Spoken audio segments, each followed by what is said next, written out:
Hello student, once again you are most welcome in this class in which I am going to teach you mathematics class 12th NCERT and chapter is 9 miscellaneous exercise, that is miscellaneous exercise on chapter 9 differential equation.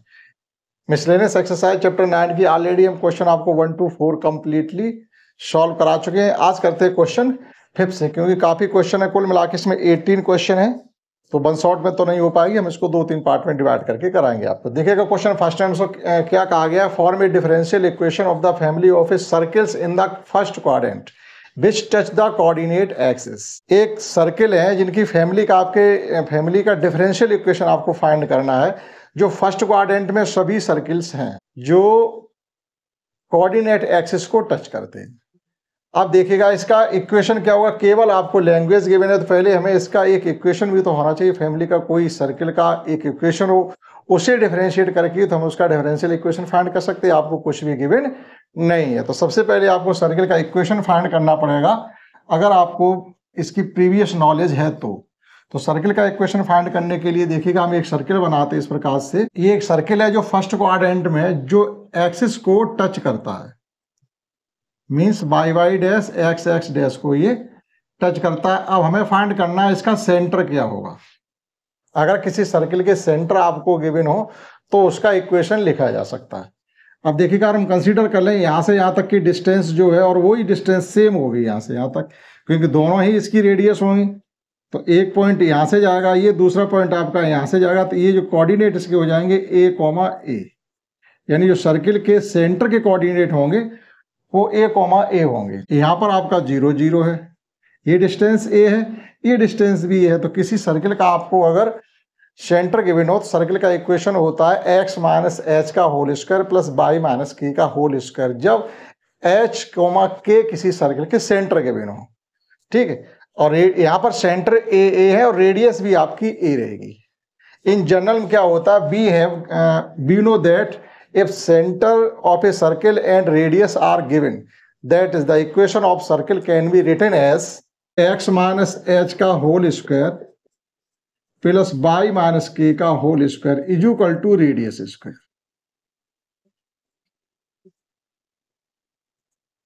अब यहाँ पर h और k आपके a और a he consider किए गए और radius भी आपकी यहाँ पर a ही है, तो that is it can be written as x minus a का whole square plus y minus a का whole square is equal to a square. This is the required equation of circle. Since इसका हमें differential equation find करना, that is differentiating with respect to x both side we get 2 into X minus a plus 2 into Y minus a। पहले power का करेंगे, after that हम variable का करेंगे। तो x का जब डिफरेंशिएशन करेंगे अगेन तो 1 ही रह जाएगा और a का 0 हो जाएगा, तो वो हमने नोट नहीं किया। पहले पावर का करेंगे फिर y का करेंगे तो ये हो जाएगा आपका y1 इज इक्वल टू, इधर कांस्टेंट है तो ये 0 हो जाएगा।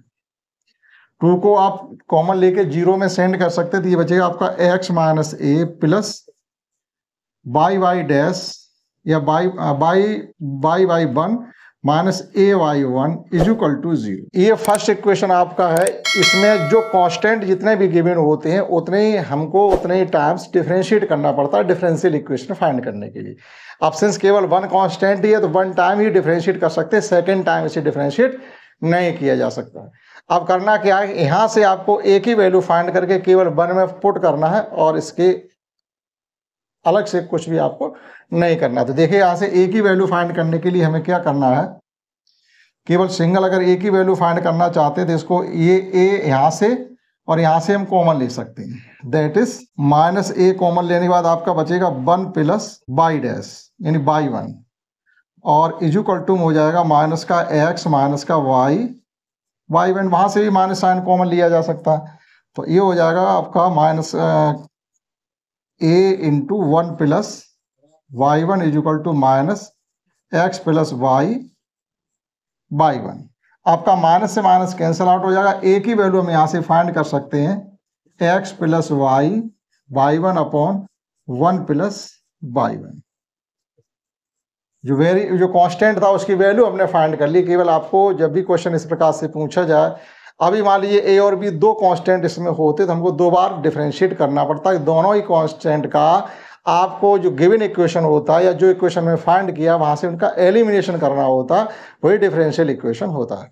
अब इस एक ही वैल्यू का आप केवल फर्स्ट में पुट कर दीजिएगा, सॉल्व कर लीजिएगा, जो भी आपका रिमाइंडर होगा वही आपका इसका डिफरेंशियल इक्वेशन होगा। Now putting this value of A in equation first we get, तो फर्स्ट में चल के जब इसके वैल्यू को हम पुट करेंगे तो हो जाएगा ax minus X plus Y by 1 upon 1 plus by 1 का whole square plus pi minus X plus Y by 1 upon 1 plus by 1 का whole square is equal to में ए स्क्वायर। तो कंप्लीटली ये वैल्यू हम पुट करेंगे तो ये हो जाएगा X plus Y by 1 upon 1 plus by 1 का होल स्क्वायर। आप इधर एलसीएम ले लीजिएगा और दोनों तरफ के एलसीएम एक दूसरे से कैंसिल आउट हो जाएंगे।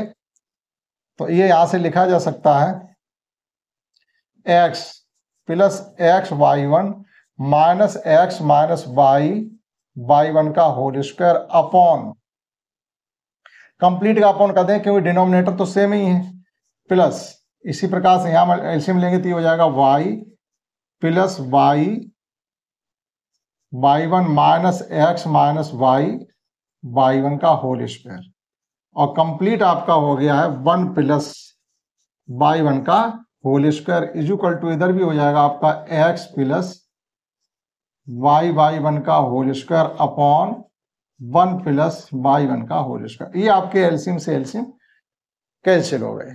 ठीक, अब समझते हैं, यहां पर आपका ये एक्स से एक्स कैंसिल हो रहा है और कुछ भी नहीं। चलिए यहां से आपका बाई 1 कॉमन है, तो देखिएगा जब बाई 1 हम कॉमन ले लेंगे तो ये बचेगा आपका एक्स माइनस वाई का होल स्क्वायर, वाई 1 का भी होल स्क्वायर हो जाएगा, बाई 1 स्क्वायर हो जाएगा, D Y upon D X का whole square. In the same way आप यहां से समझिएगा, ये भी कैंसिल हो गए आपके यहां से, बाई वाई 1 आपस में कैंसिल आउट हो रहे हैं, बचेगा आपका माइनस साइन कॉमन अगर ले लीजिएगा तो ये हो जाएगा आपका एक्स माइनस वाई का होल स्क्वायर। लेकिन जब माइनस साइन कॉमन लेंगे तो यहाँ स्क्वायर भी है, तो ये फाइनली आपका प्लस ही रहने वाला है। ए माइनस बी का होल स्क्वायर या बी माइनस ए का होल स्क्वायर सेम ही होता, कोई डिफरेंस नहीं होता। इज इक्वल टू आपका होगा केवल सिंगल टर्म में आपका एक्स प्लस वाई बाई 1 का होल स्क्वायर। अभी देखिएगा कंप्लीट से एक्स माइनस वाई कॉमन भी है, तो हम यहाँ से जब एक्स माइनस वाई का होल स्क्वायर कॉमन लेंगे तो यहाँ बचेगा आपका बाई, यहाँ 1 बचेगा, 1 प्लस यहाँ बचेगा बाई 1 का whole square is equal to X plus Y by 1 का whole square. This is the required differential equation of given family of circles. आप नोट कर सकते हैं क्वेश्चन 5, मैच भी कर सकते हैं। समझते हैं next question 6। And in question 6 we have given that find the general solution of the differential equation dy upon dx plus root 1 minus y square upon 1 plus x square is equal to 0।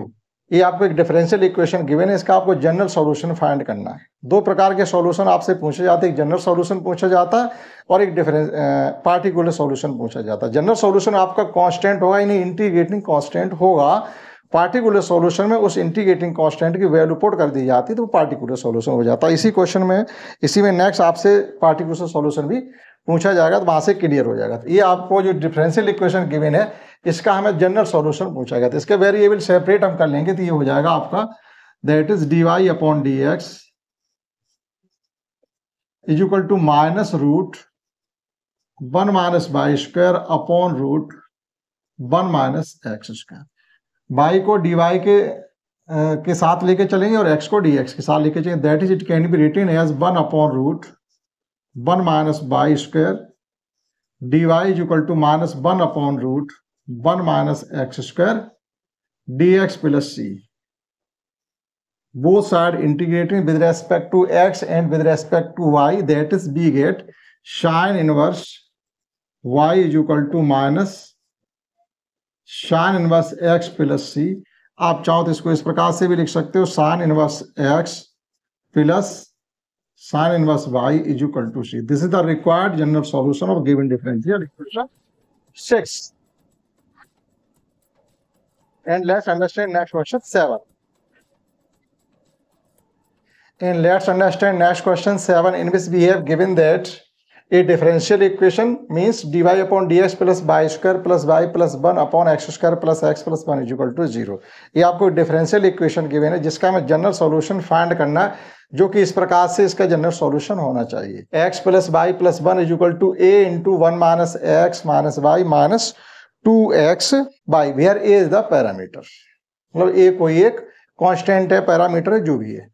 तो देखिएगा आपको general solution, ये question आपका length ही जाएगा, ठीक है, question आपका काफी बड़ा है तो आपको तैयार होना चाहिए। देखिएगा वी हैव गिवन दैट, हमको गिवन है dy अपॉन dx, आप इसको ये भी लिख सकते हो minus Y square plus Y plus 1 upon X square plus X plus 1, क्योंकि वेरिएबल सेपरेट करनी है। आप डायरेक्ट भी कर सकते हो, तो it can be written as 1 upon Y square plus Y plus 1 D Y is equal to minus 1 upon X square plus X plus 1 D X. Again it can be written as, आप चाहो तो equal to में 0 ही रहने दीजिएगा, इसको ये भी लिख सकते हैं, और इसको हमें स्क्वायर परफेक्ट स्क्वायर भी बनाना है। तो अगर कोई आपका इस प्रकार से क्वाड्रेटिक इक्वेशन फॉर्म में कोई इक्वेशन गिवन है और परफेक्ट स्क्वायर अगर बनाना है उसको, क्योंकि और इसको किसी टाइप से हम इसके इंटीग्रेशन कर ही नहीं सकते, इसको परफेक्ट स्क्वायर बनाएंगे, यानी ए स्क्वायर माइनस एक्स स्क्वायर या एक्स स्क्वायर माइनस ए स्क्वायर, जो भी फॉर्म में बन सकता है, ए स्क्वायर प्लस एक्स स्क्वायर, उस फॉर्म में हमें इसको कन्वर्ट करना पड़ेगा। तो वो हम तभी कर सकते हैं जब इसको हम परफेक्ट स्क्वायर बनाएं। तो इस प्रकार के अगर इक्वेशन आपको गिवन हो, जो क्वाड्रेटिक इक्वेशन होती है, उनका परफेक्ट स्क्वायर आपको बनाना हो, तो एक्स का जो कोफिशिएंट होता है, मतलब b अपॉन 2a करना होता है। x का कोफिशिएंट क्या है 1, एक्स स्क्वायर का कोफिशिएंट क्या है यहाँ पर 1, तो b अपॉन 2a, यानी केवल 1 अपॉन 2 बचेगा। 1 अपॉन 2a उसका 1 अपॉन 2 का होल स्क्वायर ही आपको एडिशन सब्ट्रैक्शन करना होता है। जैसे होता तो कुल मिला के ये माइनस b अपॉन 2a का होल स्क्वायर, अब माइनस का तो प्लस हो जाएगा। देखिए b यहाँ पर क्या है, b इक्वल टू भी आपका 1 है और a इक्वल टू 1 है, तो फाइनली आपका 1 अपॉन 2 ही बचेगा। तो 1 अपॉन 2 मीन्स ये हो जाएगा आपका 1 अपॉन 4। तो हमें यहाँ पर 1 अपॉन 4 का एडिशन, 1 अपॉन 4 का सब्ट्रैक्शन करना पड़ेगा। आफ्टर दैट हम इसको स्क्वायर डिफरेंस में कन्वर्ट कर सकते हैं। That is it can be written as 1 upon Y square plus Y plus 1। हमने 1 अपॉन 4 का एडिशन किया, 1 अपॉन 4 का सब्ट्रैक्शन किया, ये D Y.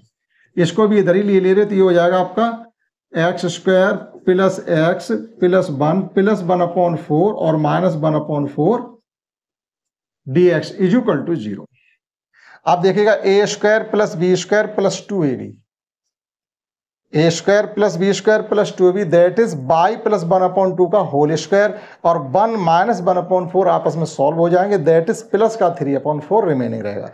In the same way A square plus B square plus 2ab, यानी एक्स प्लस 1 अपॉन 2 का whole square और plus 3 upon 2 का होल स्क्वायर, यानी रूट 3 अपॉन 2 का होल स्क्वायर, वो भी बन जाएगा। तो ये बन रहा है आपका ए स्क्वायर प्लस एक्स स्क्वायर की फॉर्म में ये फाइनली कन्वर्ट होने वाला है। तो डायरेक्ट हम एक स्टेप कम करके लिखेंगे, तो 1 minus 1 upon 4 can be written as 3 upon 4, और प्लस इसको लिख सकते हैं बाई प्लस 1 अपॉन 2 का whole square D Y plus plus, ये भी सेम वे किया जा सकता है, तो 3 upon 4 plus by X plus 1 upon 2 का whole square D X is equal to 0। अभी आपको A square plus X square form में शो तो होने लगा, लेकिन कंप्लीटली नहीं, ए स्क्वायर शो नहीं हो रहा। तो 3 अपॉन 4 को 3 upon 4 can be written as root 3 upon 2 का होल स्क्वायर, मीन्स इंटीग्रेशन भी साथ साथ लगा दीजिएगा, तो इसको हम लिख सकते हैं रूट 3 अपॉन 2 का whole square plus by plus 1 upon 2 का whole square D Y plus in the same way root 3 upon 2 का whole square plus X plus 1/2 का whole square D X is equal to 0। Now integrating with respect to Y and with respect to X, we get A square plus X square integration होता है 1 upon A tan inverse X upon ए। अगर केवल 1 होता तो tan inverse x ही हो जाता। तो इसका इंटीग्रेशन फाइनली हम करेंगे 1 अपॉन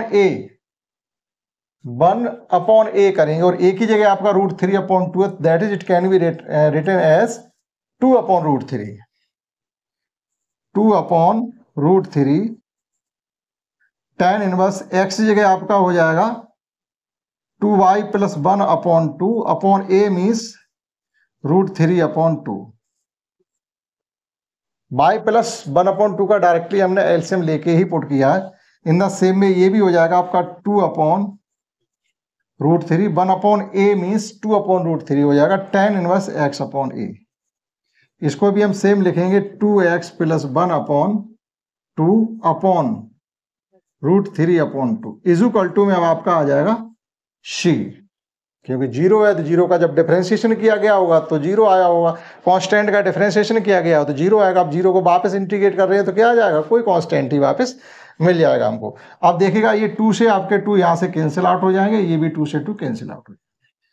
ये 2/3 को हम यहाँ से कंप्लीटली कॉमन ले सकते हैं, that is 2/√3 taken out common. It can be written as tan inverse 2y plus 1/√3 plus tan inverse 2x plus 1/√3 equal to c।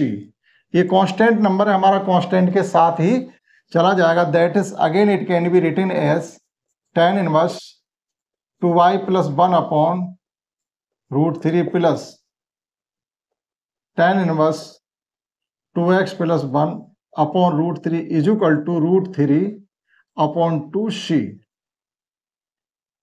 Clear. अब इसको सॉल्व करिएगा। You have already learn that in trigonometric inverse trigonometric function tan inverse x plus tan inverse y is equal to होता है tan inverse x plus y upon 1 minus xy।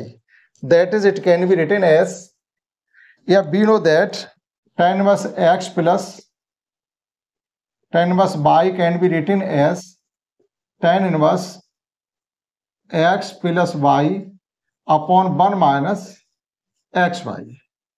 इस relation का हम आप यहां पर यूज भी कर सकते हैं, that is it can be written as tan inverse 2y plus 1/√3 plus 2x plus 1/√3 upon 1 minus 2y plus 1/√3 multiply by 2x plus 1/√3 is equal to c1, where √3/2 c is equal to हमने c1 consider कर लिया है, क्योंकि constant है तो हम नया constant consider कर सकते हैं। अब आपको इसे सॉल्व करना है, तो ये भी चला जाएगा आपका tan इनवर्स c1 में। ठीक, यहां से tan इनवर्स है ये, तो tan इनवर्स को जब आप ट्रांसपोजिशन करेंगे राइट हैंड साइड में tan आ जाएगा, और यहाँ सॉल्व करिएगा तो कंप्लीटली देखो यहाँ एलसीएम सेम है, तो ये और 2y plus 2x plus 1 plus 1 2 हो जाएगा, तो कंप्लीट से 2 कॉमन भी लिया जा सकता है, दैट इज इसके न्यूमरेटर पार्ट को हम लिख सकते हैं 2/√3 x प्लस y प्लस 1, यानी एक टर्म आपका यहां से मिल गया है x plus y plus 1 upon, यहाँ एलसीएम लेंगे √3 3 हो जाएगा, 3 का मल्टीप्लाई 1 के साथ करेंगे तो ये हो जाएगा 3 माइनस, और इनके डिनोमिनेटर पार्ट का आपस में मल्टीप्लाई भी कर दीजिएगा साथ ही साथ, ये हो जाएगा आपका 4xy प्लस का 2x प्लस का 2y प्लस का 1, ये इनका मल्टीप्लाई हो गया, और अपॉन में इसके है 3 अभी इजुकल टू में आपका आ गया है tan c1। ये भी एक कंप्लीट कांस्टेंट है, इसे एक नया कांस्टेंट कंसीडर कर लेंगे, जैसे यहाँ पर a दिया गया तो हम इसको a कंसीडर कर लेंगे। सॉल्व यहां से भी करना बाकी है। अब देखिएगा ये 1 2 3 4, ये 3 चले जाएंगे यहाँ पर मल्टीप्लाई के साथ, जैसे इस प्रकार से लिखा हुआ है फिलहाल में कि 2/√3 अपॉन 3/1, नहीं 3/1 नहीं, यहाँ पर भी एक पार्ट लिखा हुआ, कुल मिला के आप 1/3 मान के चलो, 3 आपके यहाँ मल्टीप्लाई में आ जाएंगे, दैट इज 2/√3 मल्टीप्लाई बाई 3 हो जाएगा आपका 2√3, क्योंकि ये 3 से 3 कैंसिल हो जाएंगे, तो ये फाइनली आपका बचेगा 2√3 x प्लस y प्लस 1, और अपॉन में आपका आ जाएगा 3 में से ये कम होगा जाकर, क्योंकि सभी टर्म आपके माइनस हो रहे हैं, ये सभी टर्म जब ये ब्रैकेट का हम रिलीज करेंगे ब्रैकेट को, तो -4xy minus 2x minus 2y -1 3 के साथ सॉल्व हो जाएगा, तो बचेगा प्लस का 2, और फिर 2 पूरे कंप्लीट से हम कॉमन ले लेंगे, तो फाइनली हमारे पास क्या बचने वाला है 2, जब कॉमन ले लेंगे तो यहाँ बचेगा हमारा 1, माइनस का 2x माइनस का 2y माइनस का 4x y is equal to tan c1। ये भी 2 से 2 आपके कैंसिल हो गए। अब हमारे पास जो रिमेनिंग टर्म है वो ये है कि x plus Y plus 1/1 minus 2x minus 2y minus 4xy is equal to 1/√3 tan c1। Again let 1/√3 tan c1 is equal to a। इसको हम a कंसीडर कर लेंगे तो फाइनली हमारा हो जाएगा क्रॉस मल्टीप्लाई करने के बाद x plus Y plus 1 is equal to a into 1 minus 2x minus 2y minus 4x y। This is the required general solution of given differential equation in question 7। ठीक, आप note कैसे देखिए, lengthy question है और concentrate होके करेंगे। आपको अगर इंटीग्रेशन की अच्छी सी कॉन्सेप्ट आती है तो आप इसको कर पाएंगे। समझते हैं नेक्स्ट क्वेश्चन 8। यहाँ पर हमने 2 कॉमन जब ले लिया था ये कंप्लीटली, यहाँ पर 2x 2y जब कॉमन 2 हमने ये ले लिए यहाँ पर है तो ये बचेगा आपका 1 माइनस एक्स माइनस वाई और यहाँ पर 2 बचेगा फाइनली।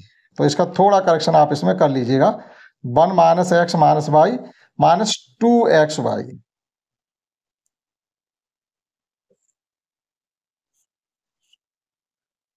अब आप इसको नोट कर सकते हैं। And let's understand next question 8 in which we have given that find the equation of the curve passing through the point 0, pi by 4 whose differential equation is sin x cos y dx plus cos x sin y dy is equal to 0। That is, इस प्रकार से समझ सकते हैं आप कि एक differential equation आपको गिवन है, आपको इसका एक पार्टिकुलर सॉल्यूशन पूछा जा रहा है। क्योंकि पॉइंट गिवन है तो पॉइंट इसीलिए गिवन होते हैं जो आपका जनरल सॉल्यूशन में है कांस्टेंट c आएगा, आप उसकी वैल्यू फाइंड करके वापस पुट कर देंगे तो आपको एक पार्टिकुलर सॉल्यूशन मिल जाएगा। वही आपके कर्व का इक्वेशन होगा जो पॉइंट 0, पाई बाई 4 से पास कर रहा है। तो देखिएगा, we have given that cos x sin x cos y dx plus cos x sin y dy, sin x cos y dx plus cos x sin y dy ये given है। यहाँ से आपको केवल इसके वेरिएबल सेपरेट करने हैं और इंटीग्रेशन करना। देखिएगा, it can be written as sin x cos y dx is equal to minus cos x sin y dy। now ये हो जाएगा आपका sin x upon cos x that is tan x dx is equal to minus या cos y से divide करेंगे sin y upon cos y means tan y dy। Again it can be written as tan x dx plus integration tan y dy is equal to 0। Now integrating with respect to x and with respect to y we get log sec x plus log sec y is equal to, again it can be written है जी को। अब इधर आपका log में आ गया तो आप चाहो तो यहाँ अगर केवल सी ही लिखोगे तो सी भी लिख सकते हो, ई पे पावर सी हो जाएगा, तब भी वो एक कांस्टेंट ही रहने वाला है। ऐसा नहीं अब आप ये कहोगे इधर हम लॉग सी क्यों लिखें, आप लॉग सी नहीं लिखिएगा, आप केवल सी लिखिएगा तो यहाँ से आपका क्या हो जाएगा log sec x into sec y. तो sec x into sec y equal to e to the power c हो जाएगा। जब इधर से लॉग को एलिमिनेट करेंगे तो ई टू दी पावर c को नया कांस्टेंट मान लेंगे c1 हो जाएगा। तो कोई फर्क पड़ने वाला नहीं है, आप जैसे चाहो वैसे कर सकते हो, लॉग c कंसीडर कर सकते हो या केवल c कंसीडर कर सकते हो। That is it can be written as log sec x into sec y equal to log c। आपका लॉग से लॉग यहाँ कैंसिल हो जाएगा तो ये फाइनली हो गया आपका sec x into sec y is equal to c। First, since curve first pass through 0, pi by 4, तो जब 0, पाई बाई 4 से कर्व पास करा तो ये पॉइंट इसको सेटिस्फाइड करेंगे। तो यहाँ लिखेंगे since curve first pass through 0, pi by 4, तो जब 0, पाई बाई 4 से पास करा तो ये पॉइंट इसको सेटिस्फाइड करेंगे। x जगह 0 पुट करेंगे, y जगह पाई बाई 4 पुट करेंगे तो sec 0 की वैल्यू होती है 1 और sec पाई बाई 4 की वैल्यू यानी cos पाई बाई 4 की वैल्यू होती है 1/√2, तो sec पाई बाई 4 की वैल्यू हो जाएगी √2 is equal to c, that is c means आ गया आपका √2. Putting this value of c in first we get required equation of curve sec x into sec y is equal to √2. आप match कर सकते हैं. और इस क्लास में हमने क्वेश्चन सीखे 5, 6, 7 एंड 8, 4 क्वेश्चन. नेक्स्ट में सीखेंगे हम अगले क्वेश्चन, क्योंकि एक बार में सभी कराने से बहुत लंबी क्लास हो जाती है. इस क्लास में इतना ही. That's all.